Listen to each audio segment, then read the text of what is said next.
Today we're diving into the incredibly dramatic and honestly improbable story of an American leader who usually gets totally overlooked in the history books. We're talking about a guy who rose from absolute nothingness, tackled entrenched political corruption head-on, and actually managed to reclaim the power of the presidency. It's a wild story of intellect, political chess, and ultimately, profound tragedy. But let me start off by asking you a quick question. Who was the last log cabin president? Now, if your mind immediately went to Abraham Lincoln, you wouldn't be alone. But you'd be wrong. The real answer? James A. Garfield. As we're about to see, his story is basically the ultimate tale of a brilliant, self-made underdog whose life and presidency were cut tragically short just as he was reshaping the nation's highest office. Section 1. The Last Log Cabin President.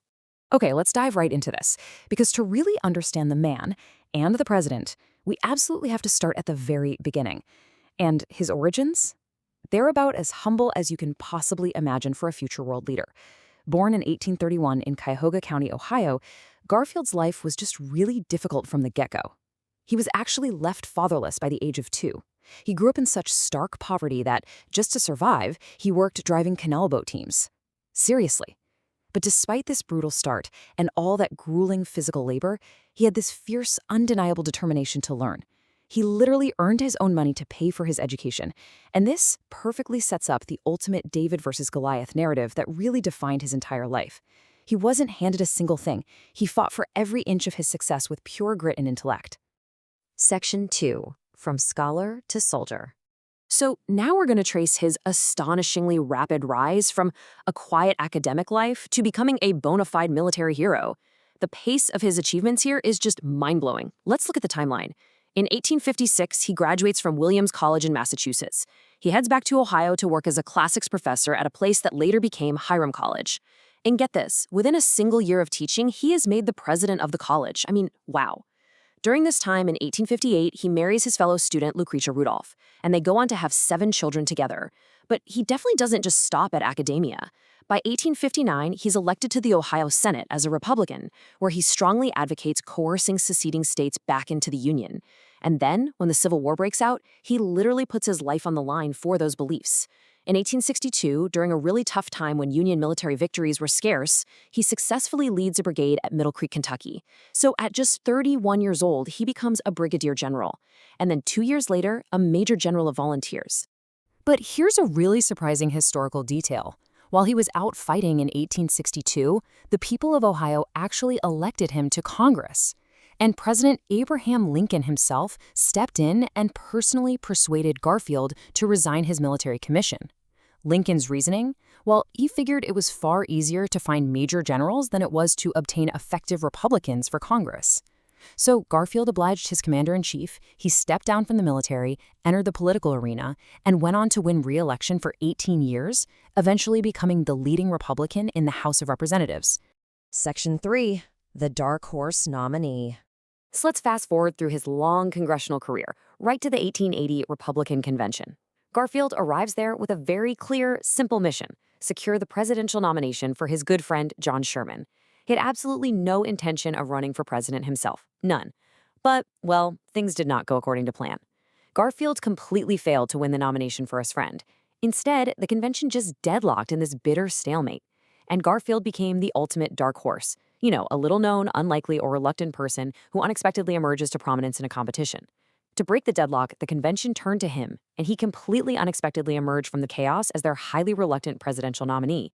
36, that is how many grueling, exhausting ballots it took at that convention for him to finally secure the nomination.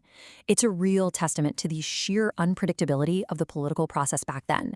He walked into that building as a campaign manager and walked out as the man tasked with leading his party's presidential ticket. Crazy, right? And the general election was just as nail-biting. Garfield went up against the Democratic nominee, General Winfield Scott Hancock. Now, Garfield won, but he defeated Hancock by an incredibly razor-thin margin of less than 10,000 popular votes.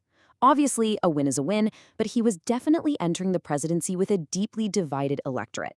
Section 4. Battle for the Presidency. Which brings us to the real narrative climax of our explainer. Almost immediately upon taking office, Garfield found himself in a high-stakes, highly dramatic showdown over executive power and entrenched political corruption. And this brilliantly illustrates the central conflict of his administration. On one side, you have President James A. Garfield fighting tooth and nail to reclaim the prestige and executive authority that the presidency had lost to Congress during Reconstruction. And on the other side, you have Senator Roscoe Conklin. Conklin was this incredibly powerful leader of the stalwart Republicans, and he essentially acted as the dispenser of patronage. He controlled a massive corrupt machine at the New York Customs House. So the really crucial point here is how Garfield handled this massive political boss. When Garfield submitted his initial list of appointments to the Senate, it actually included a lot of Conklin's friends. But for the crown jewel, the person to run the New York Customs House, Garfield boldly nominated Conkling's absolute arch-rival, a guy named William H. Robertson. Well, Conkling was furious. He contested the nomination and appealed to the Republican caucus to compel its withdrawal. He was basically trying to get the Senate to block it. But Garfield played a brilliant tactical maneuver. When Conkling tried to maneuver the Senate to confirm all the uncontested nominations and just adjourn without acting on Robertson, Garfield suddenly countered. He withdrew all the other nominations. He completely cornered the Senate. They were going to have to either confirm his anti-corruption pick or sacrifice every single appointment of Conkling's friends. Checkmate. Garfield completely stood his ground against the political machine. He stated forcefully, "This will settle the question whether the president is registering clerk of the Senate or the executive of the United States. Shall the principal port of entry be under the control of the administration or under the local control of a factional senator?" And what you should really take away from this is that it wasn't just about one job in New York. This was a fundamental struggle for the balance of power in the American government. Garfield was drawing a line in the sand, saying, hey, the president, not the Senate, runs the executive branch. So, in a final desperate move, Conkling and his fellow New York senator abruptly resigned. They were incredibly arrogant about it, too. They firmly believed the New York legislature would vindicate their stand by immediately re-electing them, which would send a harsh message to the president. But the gamble completely backfired. The legislature ended up electing two totally different men to replace them, and the Senate ultimately confirmed Robertson. It was a total, undeniable victory for Garfield's executive authority. He had actually broken the machine. But, this incredible triumph just makes what happened next all the more devastating. Section 5. A tragic, premature end. The tone of our story shifts radically here to a really dark, tragic irony that unfolded on July 2, 1881, at the Baltimore and Potomac Railroad Station in Washington, D.C. The president was shot by a man named Charles Guiteau. Guiteau was a deeply delusional individual who bizarrely believed his own efforts had helped Garfield win the presidency. And his motive, he was angry that the president had denied him a political appointment, a consulship abroad. It's just terrible to think about. The very system of political patronage and entitlement that Garfield was fighting against is exactly what ultimately motivated his assassin. The final months of his life were just a heartbreaking sequence of events. After being mortally wounded in July, Garfield lay in the White House for weeks.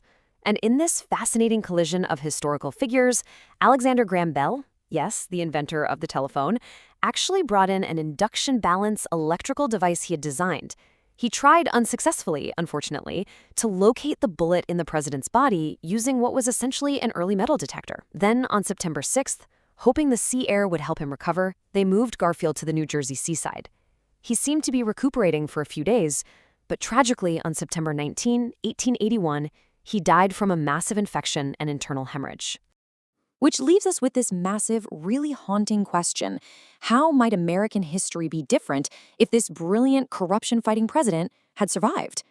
James A. Garfield's unbelievable journey took him from a poverty-stricken canal boat team driver to an academic, a war hero, a reluctant nominee, and finally a reformist president who literally broke the back of the Senate patronage machine. He accomplished more in his staggeringly short time in office than many leaders do in 2 full terms. So I'll leave you to ponder what might have been.